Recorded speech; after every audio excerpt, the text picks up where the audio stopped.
Bom dia, eu sou a professora Maria Angélica, do Colégio Portinari de Londrina, Sistema COC, e vamos para a nossa segunda aula sobre cubismo. O movimento cubista foi um movimento que surge no início do século XX, entre 1907 a 1914. Esse movimento tratava as formas da natureza por meio de figuras geométricas, representando todas as partes de um objeto no mesmo plano, como nós observamos na aula 1. A representação do mundo passava a não ter nenhum compromisso com a aparência real das coisas. Isso significa o quê? Que eu tenho a liberdade de criar a forma, criar a composição, sempre prendendo os padrões estéticos, sem estar preso com a realidade do objeto. Segundo Cézanne, então nós vimos que tudo na natureza se definia dentro de formas geométricas, cones, esferas, cilindros. Então observem essa composição de Cézanne, onde essas casas, essas construções, elas partem de uma forma tridimensional. Isso é o princípio do cubismo. Lembrando que Cézanne é um artista pós-impressionista. Entretanto, os cubistas foram mais longe do que Cézanne. Passaram a representar os objetos com todas as suas partes no mesmo plano.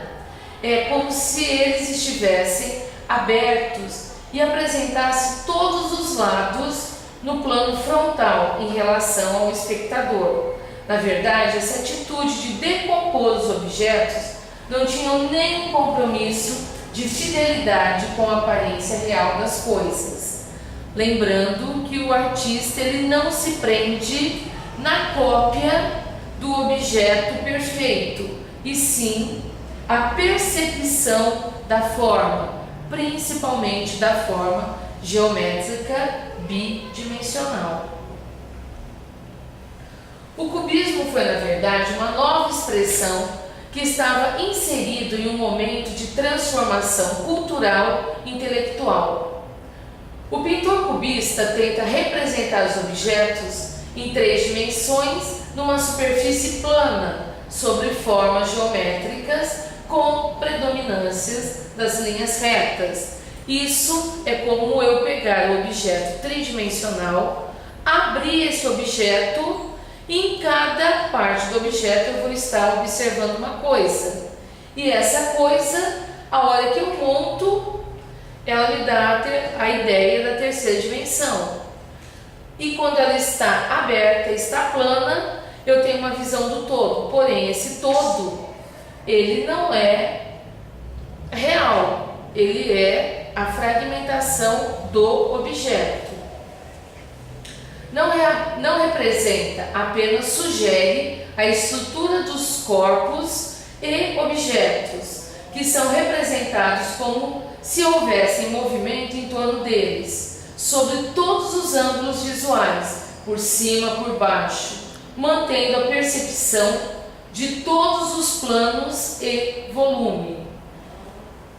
Gente, lembre-se sempre disso. O objeto agora, ele é um todo aberto, onde eu posso visualizar todas as suas partes, todos os seus detalhes. Sempre no plano aberto. O quadro que marcou o nascimento do cubismo foi Demoiselles de Avignon, de Pablo Picasso, com formas geométricas substituindo o arredondamento do corpo feminino. Gente, observem aqui. O Picasso ele faz o que com as formas? Ele vai geometrizar. Eu não tenho mais uma curva na cintura, eu tenho um ângulo.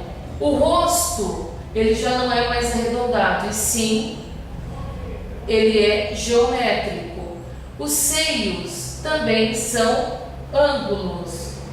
Então, isso é a geometrização da forma.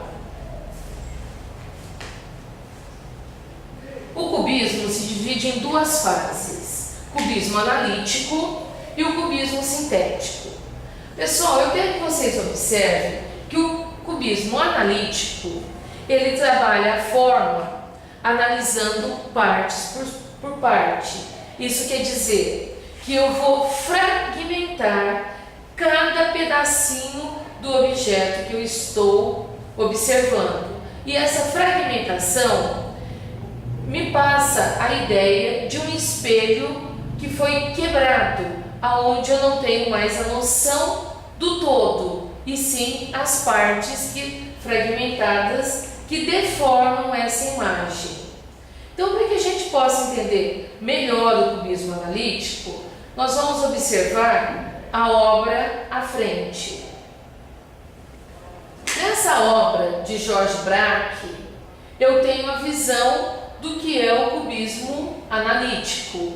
Eu não consigo mais perceber a forma como um todo, mas sim como partezinhas que foram quebradas, fragmentadas. Então, sempre que aparecer uma obra onde eu não consigo perceber no primeiro momento o objeto como um todo, e ele está colorido com cores, ocre, cinza, castanho, preto, isso é uma característica do cubismo analítico. Cubismo sintético.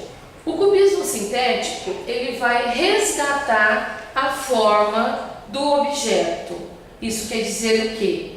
Ele vai deixar ainda o objeto fragmentado, mas essa fragmentação são em planos grandes e eu consigo perceber novamente a forma como um todo. Então vamos para a imagem. Nessa obra, Os Três Músicos de Picasso, eu tenho essa noção do cubismo sintético. Eu percebo aqui músicos tocando instrumentos musicais. Apesar de ocorrer a fragmentação, essa imagem é uma imagem mais limpa, mais nítida do que a imagem do cubismo analítico, onde eu vejo pedacinhos, fragmento. Então, para finalizar essa segunda aula, nós devemos lembrar o seguinte: cubismo analítico, fragmentação total da forma. Eu não percebo mais o todo, só os fragmentos. Cubismo sintético, a forma volta a aparecer, apesar da fragmentação ser planos maiores. Isso me dá uma ideia do todo. Finalizamos assim a aula número 2.